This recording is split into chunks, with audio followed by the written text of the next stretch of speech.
Morika ASMR.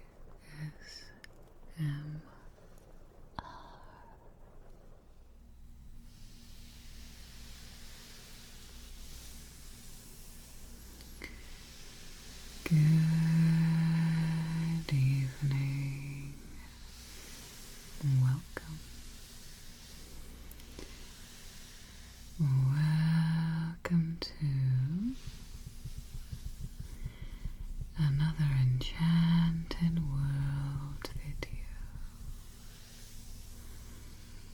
Tonight we will read a little bit, just a little bit, from one of my books.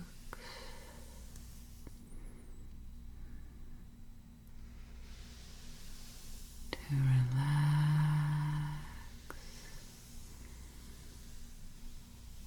and settle your mind for rest and relaxation.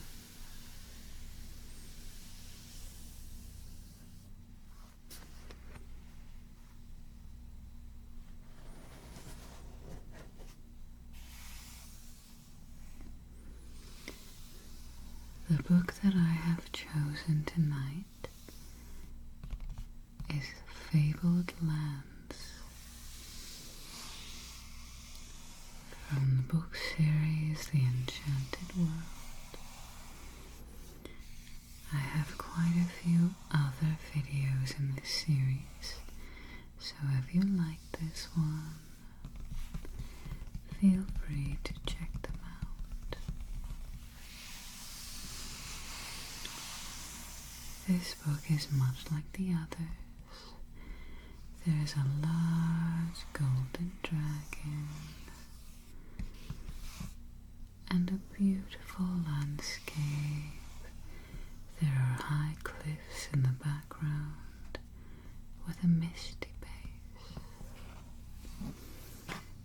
In the foreground there is a small archway and soldiers riding their horses.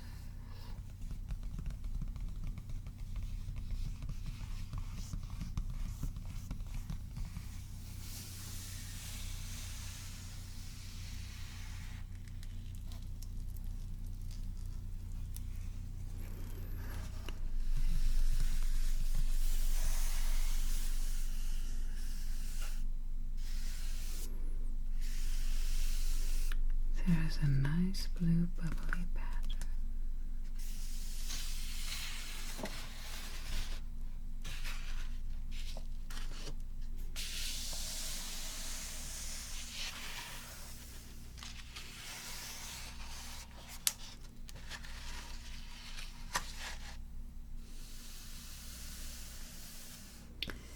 The Enchanted World, Fabled Lands.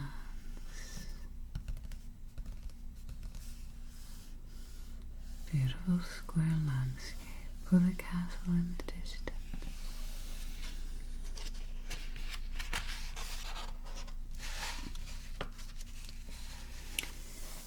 The content. Chapter 1. Journeys into Wonder. Chapter 2. Realms of Eternal Night. And Chapter 3. A Parting of Worlds. So as usual, I can't read every part of the book, but we might find a story or two to read together.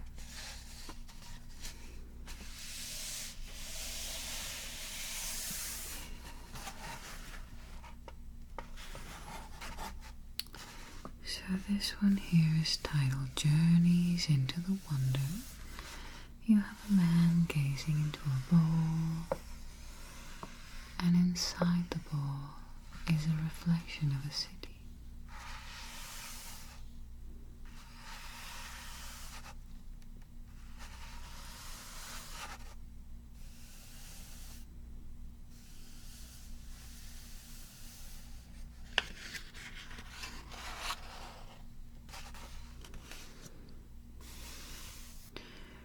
No one could tell where the portals to the other worlds lay. A sultan once looked deep into the golden vessel filled with clear water. When he raised his head again, he found himself on an unknown shore at the beginning of a new life.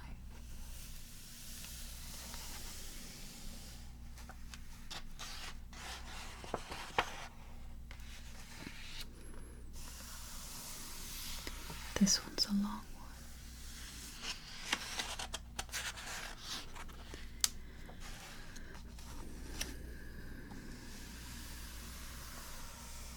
This is an interesting art.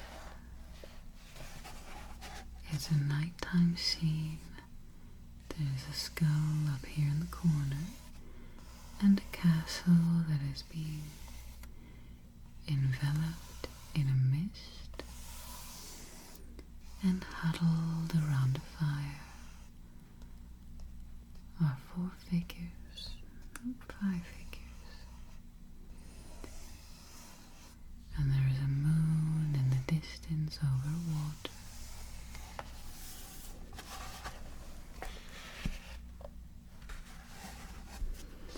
The Irish told of ocean islands that were sometimes visible and sometimes not. Landing on one such isle called Isle Brasail, sailors found that their watchfires called forth demons.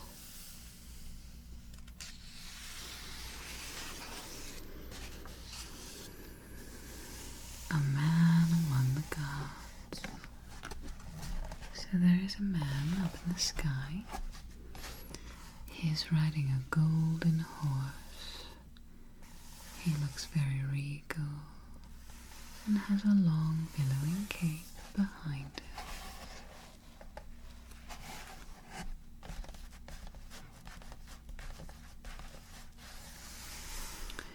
The earliest mortals to leave their own world, storytellers said, were people who visited the heavens and conversed with the gods. One of these Hadding, Prince of Denmark. Hadding's early life was hard. His father was killed and his throne usurped by a Norwegian lord. The boy was sent by his countrymen into Sweden for safety and for training in the arts of war. When he was grown, he returned to Denmark to avenge his father's throne. To avenge his father's death. But Hadding was young still. His venture failed, and he was wounded. When all seemed lost, a stranger came to his aid, a one-eyed sea rover who took him unconscious to his own home. There in a high thatched hall, the Danish prince was healed of his wounds. When he was strong again, the sea rover told him that he would fight a lion and slay it. He must drink the lion's blood and absorb its strength for victory. The one-eyed man said. Then he set Hadding behind him on a horse, covered him with a cloak, and conveyed the prince to his own country in darkness. Events ran true to their prophesied course. Hadding gained the lion's strength. Men flocked to him. He killed the invader and freed Denmark, taking his rightful place as king. He knew where his good fortune had come from. On the ride towards Denmark, he had peered out from the concealing cloak. He saw the clouds racing around him, and far below he saw the grey and rippling sea. Asgard, the gods' sky country, had sheltered him. His benefactor was one-eyed Odin, father of the Norsemen.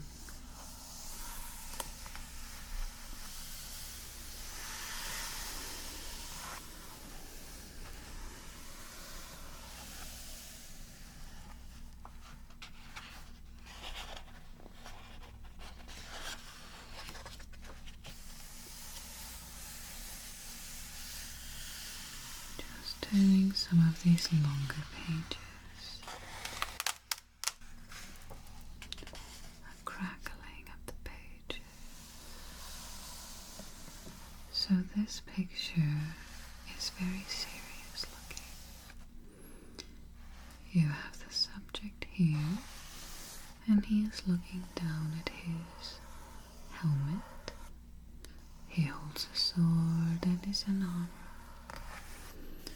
All the men in this picture are averting their eyes and looking down, and they're all soldiers of some kind.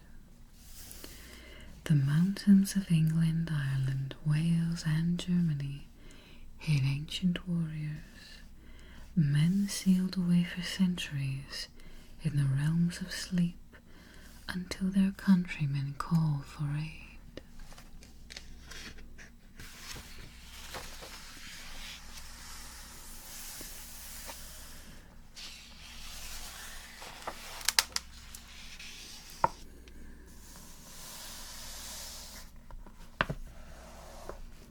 It's hard to tell because this picture here is cut off a little bit. But there are two men. Both are on horses and they are in the ocean. You can see the waves. It's a stormy day. There's a woman that looks like maybe he was on this, or she was on this horse. But she's fallen. And the man is trying to catch her, but it doesn't look like he'll be able to.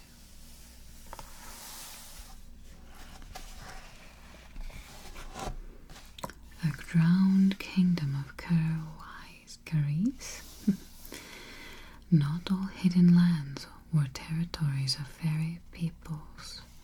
Some held mortals caught in enchantment. The Brenton city of Carrywise, which no longer lay behind massive dikes on the western coast of Finisterre, was destined to become such a place. At one time it was a rich kingdom ruled by a man named Grallon. He had a beautiful daughter, Ice, whom he dearly loved, never seeing the evil within her. Ice had a passion for young men. One by one she seduced them. One by one, as she finished with them, her servants strangled them and threw their bodies into a gorge behind the city. That's a bummer for the guys. All of the court, only one man suspected Ice.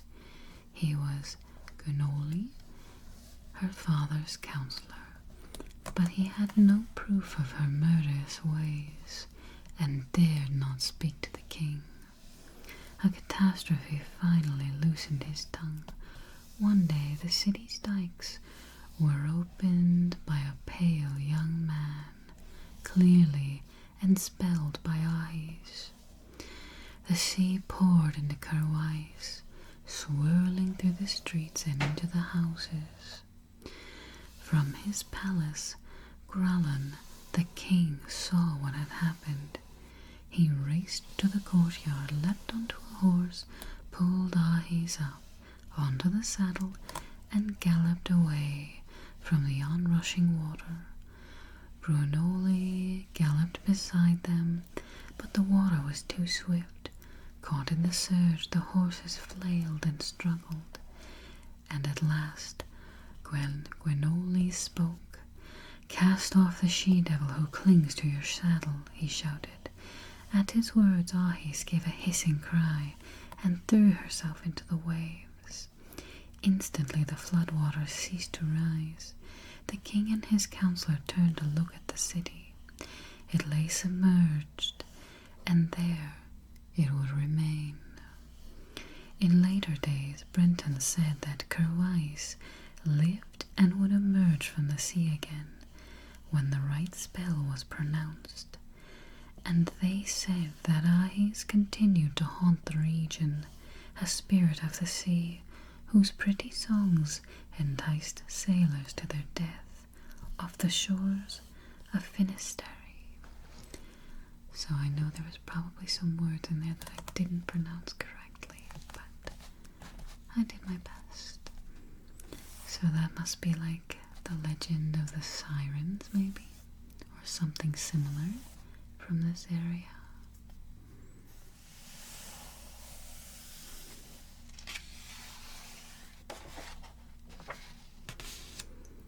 So that looks no good there. You've got a guy who looks like he's been strung up, and another one on the bottom who's tying his feet. He looks very like, what are you doing, guy? It's kind of an interesting gesture he's got, I guess. But it's clearly nighttime. There's some sort of fence behind them. The gates into the domains of the fairy were most likely to open at particular times of year, when an Irish warrior named Nera touched a hanged man on the eve of Samhain. The corpse spoke and guided him out of the territory of humankind. Interesting.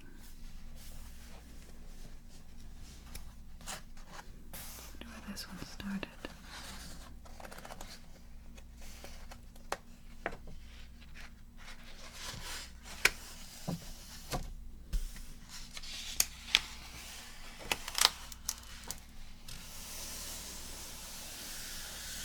So here he is again, and then there's fire in the distance, and there are some riders on horses going through a tunnel. Nera saw a vision of his chief's fortress put to the torch by invaders. He followed the warriors to an archway in a hillside, a door to an elder world.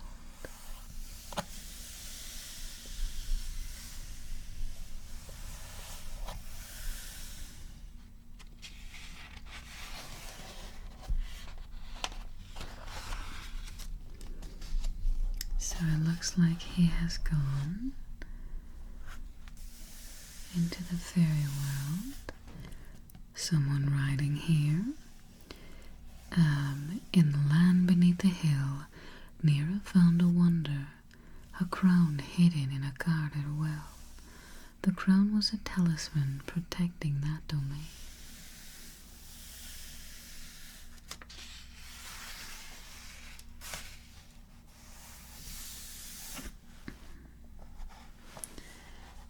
This one you have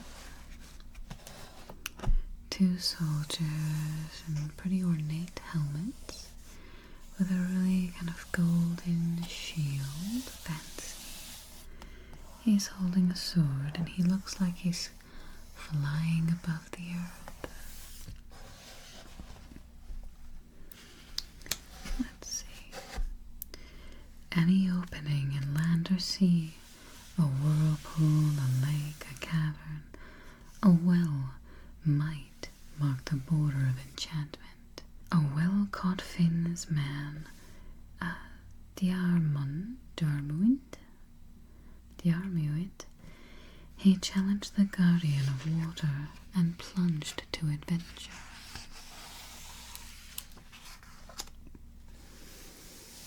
An enchanted archipelago.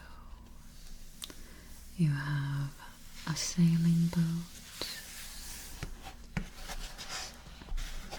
and some men, maybe men, I don't know, riding in a rough sea.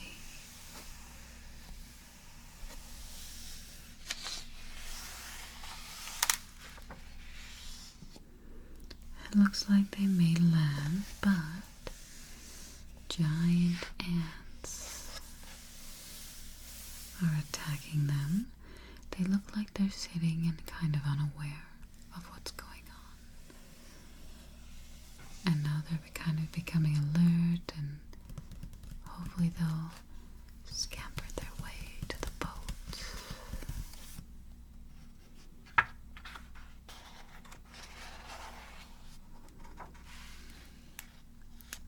one looks interesting.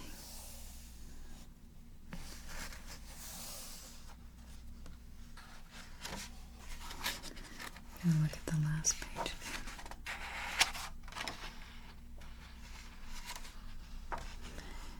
I hate it when I get this far into the story, but I'm just kind of looking at the pictures, and then I see a picture that's really interesting, and I kind of wish that I'd read the whole story.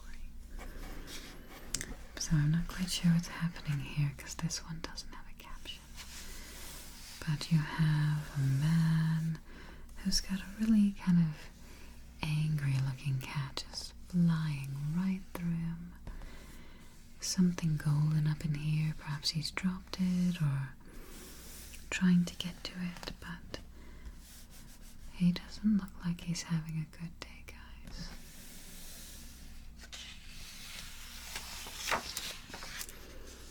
And now there is a sheep field, white sheep and black sheep, and as this sheep crosses over to the other side, he's changing colors.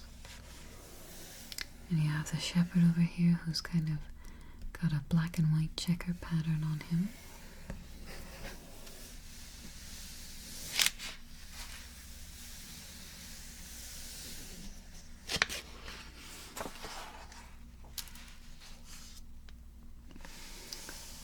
Oh boy, this one was pretty long.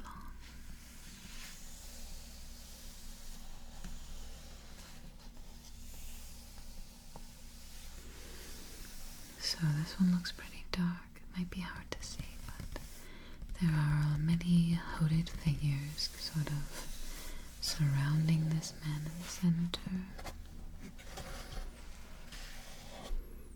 Definitely looks dark.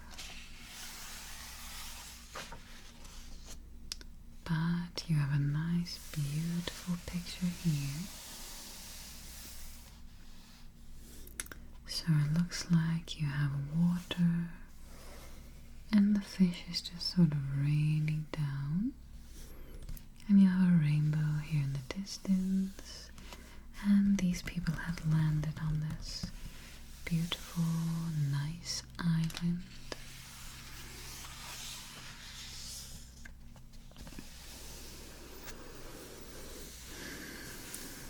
This one's kind of interesting as well. It's like a column going right up into the clouds. And the boat has sailed right up to it.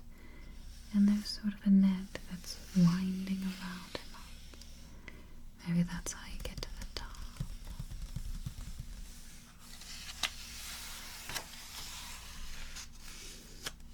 Oh my goodness, this one's quite long. So this must be the last one here, but you have two men. This looks like the main guy here. And he's looking out over the sea. There's a really large bird up here and an island. And they're both looking hopeful into the distance.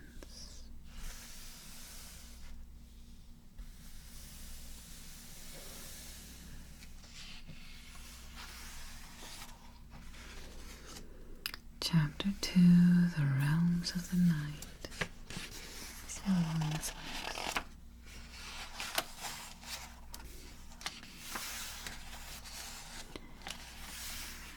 Oh my goodness. I was hoping to find a slightly shorter one. It's been a really long time since I read this one. In fact, I don't even know if I remember most of this one at all. So the realms of the eternal night. You have a nice looking sailboat, and it's kind of riding off into this dark area. You have a light, bright area, and then sort of like an abyss. Maybe that's the eternal night.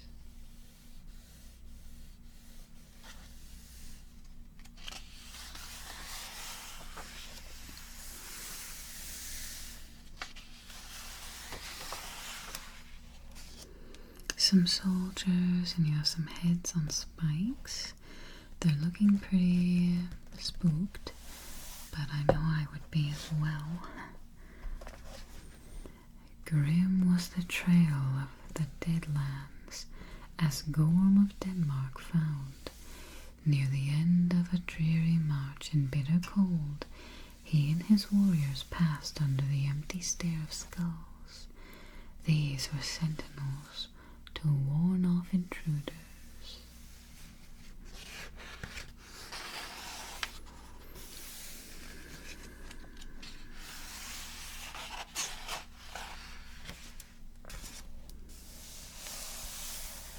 So you have looks like they're kind of running this way, and you have a bunch of dead coming over the wall and reaching for all the soldiers.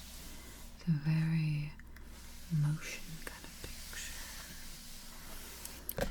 Roused from their long sleep by the touch of human hands, all demons swarmed down upon Gorm's company, ravenous for the flesh and blood of the living.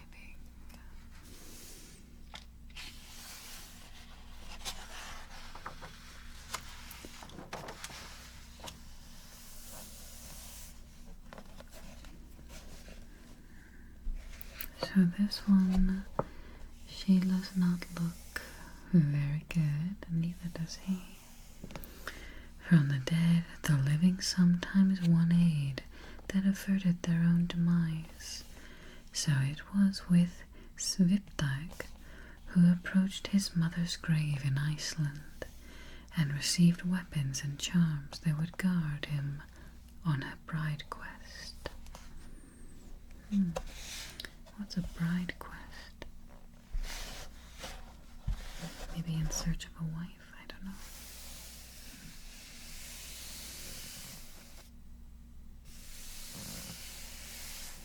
Kind of interested in this one.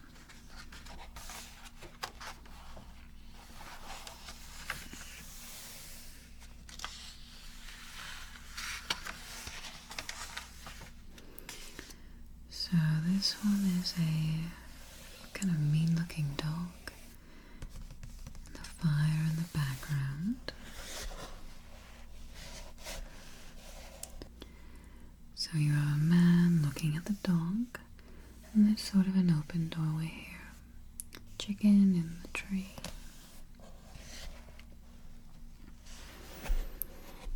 In the realm of giants, a rampart of fire barred the fortress of Svipdig's bride.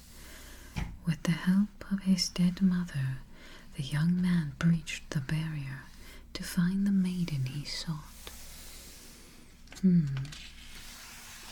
Hopefully she's cool with that.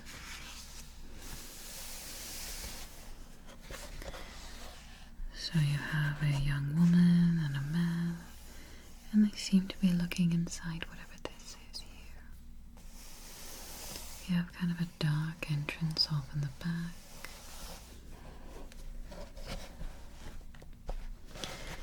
In Mesopotamia, people told how the gods Ishtar journeyed to the underworld in search of her lover. Oh, the goddess. In the guardians of that realm, she gave her power that she might be reunited with the dead god Tammuz. That's quite a sacrifice. So here you have sort of a human figure with an animal head, and he's riding a boat, or she, I don't know. And then there are sort of statues or kind of figures in the background. He's getting drawn by snakes or some sort of creatures there.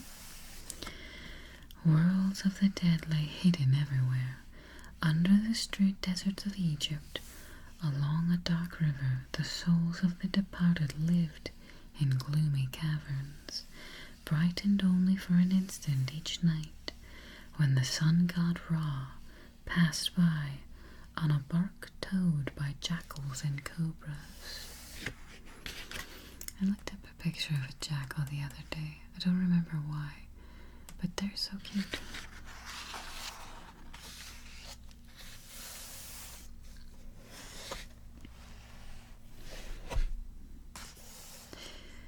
Norsemen sang of Baldur, heaven's favorite son.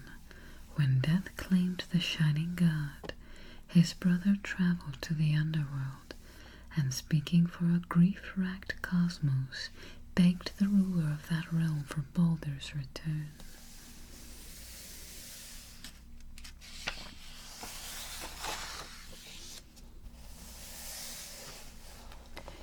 Lots of figures, and a woman up here. She's meeting a young man, or maybe he's come to find her, I don't know. No less than gods, men and women sought lost lovers in the world beyond the grave. Most such efforts were in vain, but the devoted of a Breton knight was rewarded. He found his wife in the Valley of Shadows and drew her back to the light. Oh, that's nice.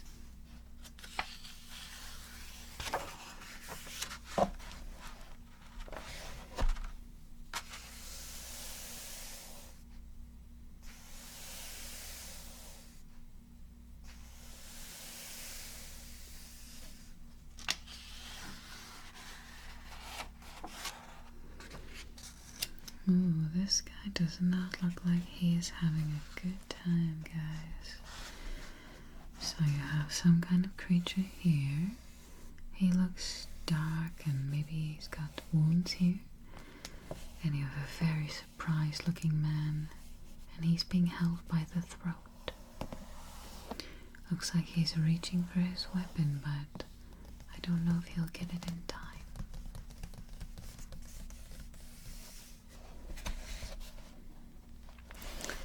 Because of a vow, Asmund, the Norseman, went alive to the funeral barrow of his foster brother. He found that death had created a demon. The corpse awoke, and raging with hunger for flesh, attacked him. Ah, zombies.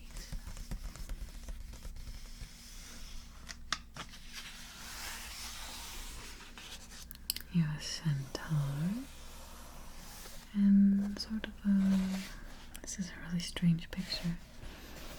You have like a satyr and almost like a zombie or some dead with a centaur, kind of a skeletal bird, and then a tree with a hand.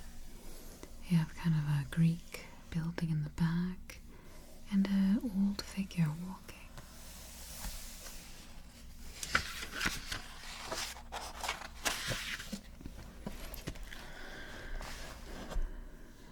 Daring the dark.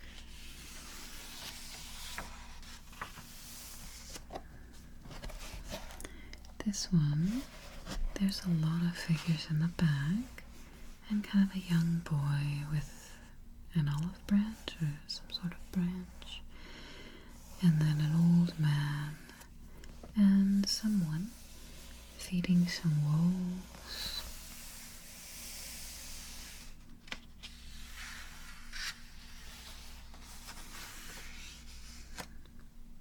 Another woman and a couple, and a man staring at you, and within the trees you can kind of see faces.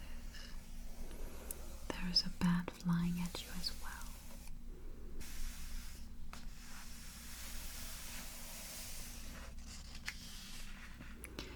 The fields were cloud-shrouded, mist curled, and drifted around the branches of myrtle trees.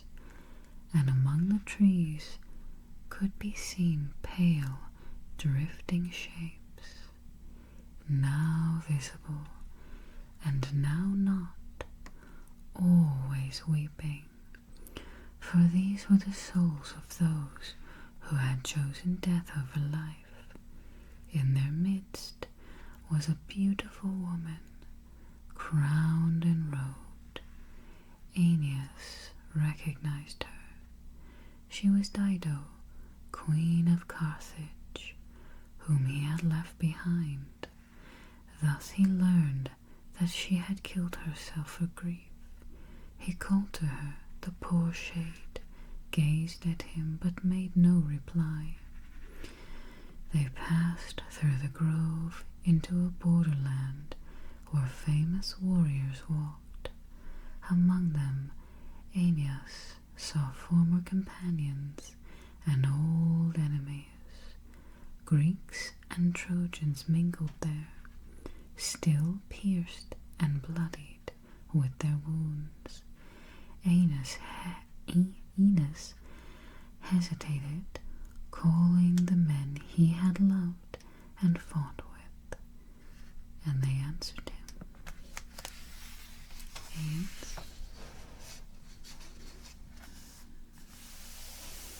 So this is an interesting picture. You have a three-headed beast.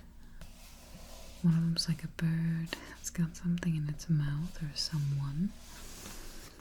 Lots of snakes. So I don't know if these are like Greek myths or something. Like Cerberus and Medusa and whatever else. But Sybil, anxious, urged him onwards towards the centre of that world, where the road divided. At the end of the left-hand road, said Sybil, a fiery river rolled. Behind it rose a columned fortress flanked by an iron tower, where Tisiphone the Fury, gobbling and snarling, flickered a writhing whip. This was Tartarus, the pit of Hades, and indeed the screams and groans that issued from the great gates suggested the horrors that lay within. Behind those gates of adamant, and Sybil explained, was a cavern that incarcerated those who had offended the gods. In the depths the Titans, first beings, fathers, and enemies of gods, were chained.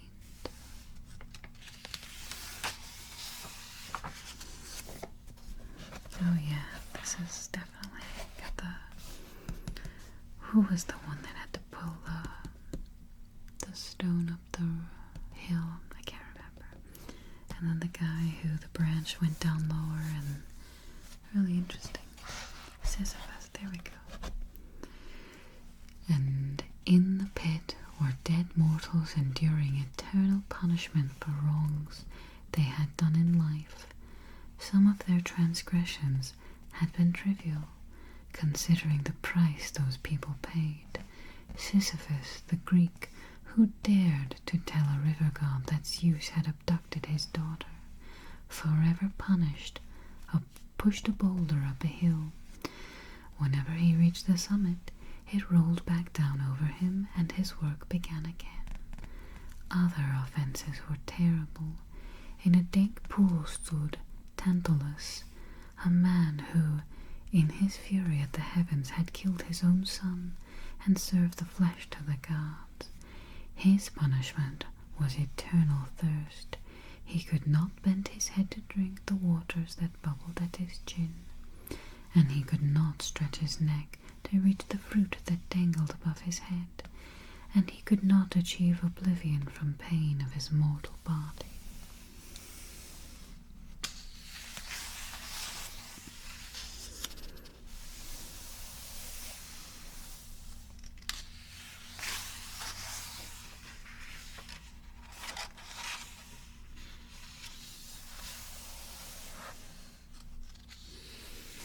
Sort of going down the row.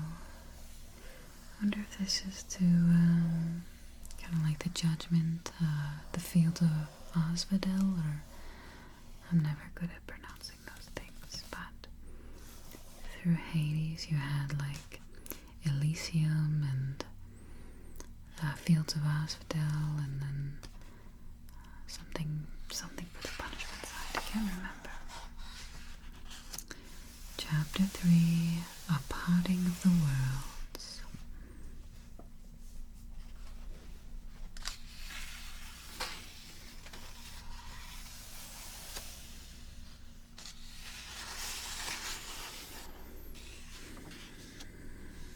You have a woman and a man looking at a child, maybe, With its different rhythms and rules, the mortal world sapped the strength of those whose home was fairy. Once a green child from an enchanted land was trapped among humankind. He faded to a wraith and finally breathed no more.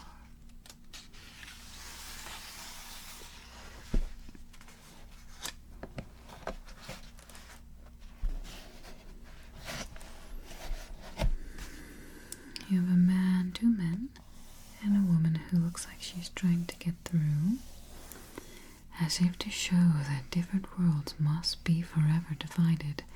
Mannanan, Ireland's sea god, passed a cloak of enchantment between the hero, Tushleim, and the fairy woman Fand, erasing from each of the memory of the other.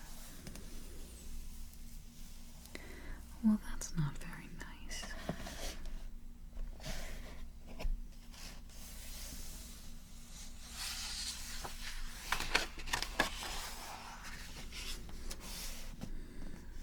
You have a woman sleeping, maybe?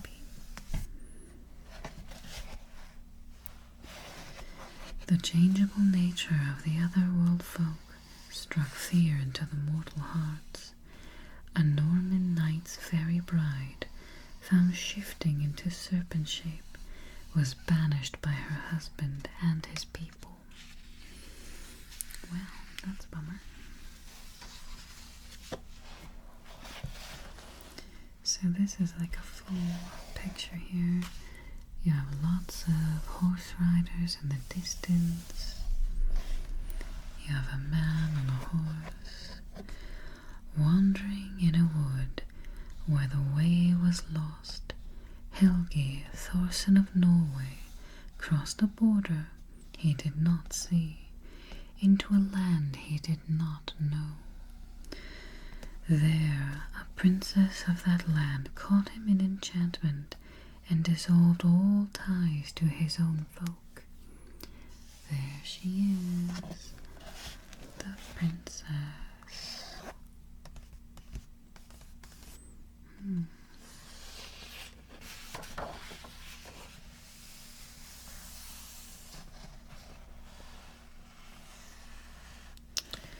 So here he is again, kind of looking like he's in his own world.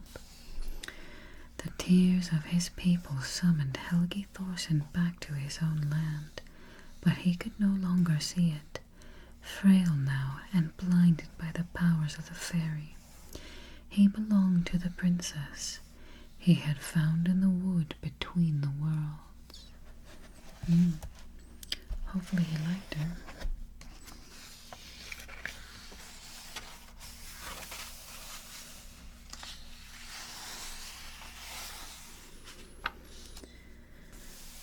So this looks like that fairy princess and the hero from a couple of pages ago. And they're riding a white horse. Entranced by Niam of the golden hair, the warrior Oysin left his kin and country. Across the western seas from Ireland he rode, carrying the princess back to her hidden realm.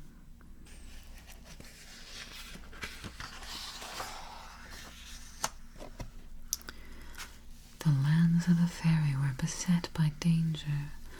On a sea isle, Oysin fought a beast that threatened Niam's people, and in this way he proved his valor to his bride. Well, that's nice of him. That thing looks pretty interesting. It's like a human cat rodent something.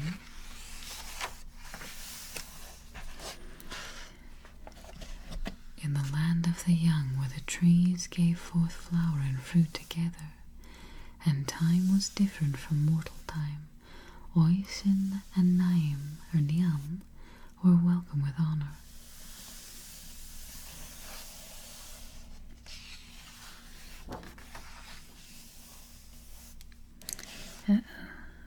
He looks much older in this picture. Longing for home, Oysin left the land of the young, But centuries had passed, his people were gone, and when his foot touched Irish soil, the mighty warrior turned into an old man. That's a bummer. Probably should have stayed in the land of the young.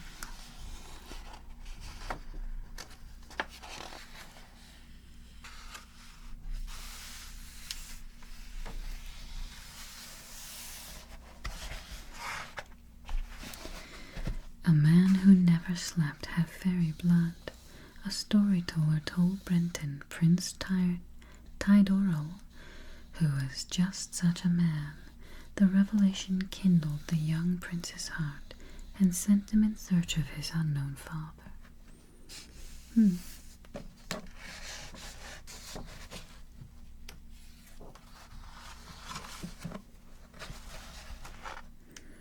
Toradel found his fairy father rising in welcome from the forest lake. The prince plunged into the waters and was never seen again by humankind. Well, at least he found his dad, I guess. The Countess of the Fountain. Lots of bears and crows and kind of dark creatures looking at this soldier.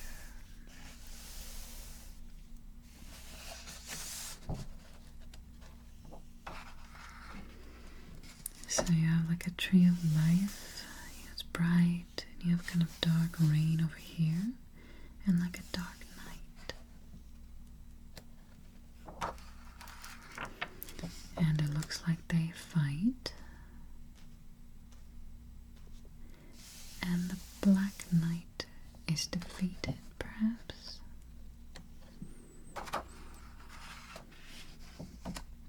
And then he rides back to the castle. I've always really liked fairy tale castles that are drawn like this. They have like crazy high walls and they're kind of straight. I just think that looks really cool. And then I'm like obsessed with clouds. Like fantasy pictures with beautiful clouds. I just love it. So, looks like Hero here is fading away. And whoever she is surprised. Oh, must be the Countess of the Fountain.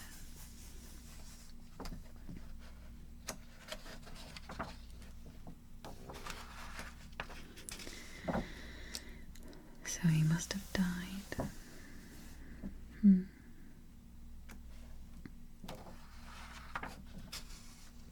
But now he's back. Sometimes when there's no captions, it's hard to tell what's going on. There's that Black Knight again. So he must not be defeated.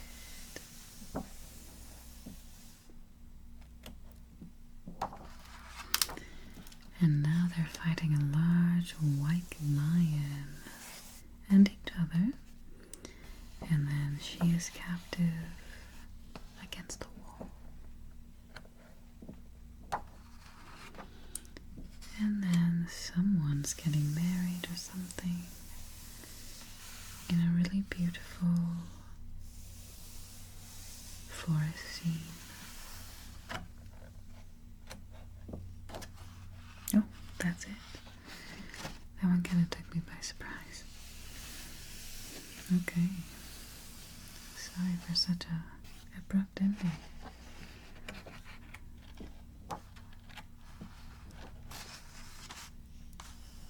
Good night. It's got a nice little nighttime castle.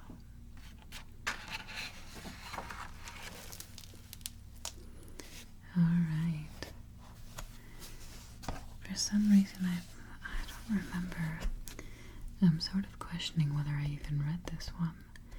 As we were going through it, I felt like I didn't remember almost any of it.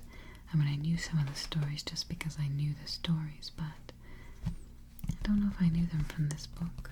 And the pictures I didn't recognize quite as well as the others, so maybe I just never bothered. I'm not sure. But, interesting. I kind of thought I would go over a few more things, but that's okay. Well, I hope you enjoyed. Good night.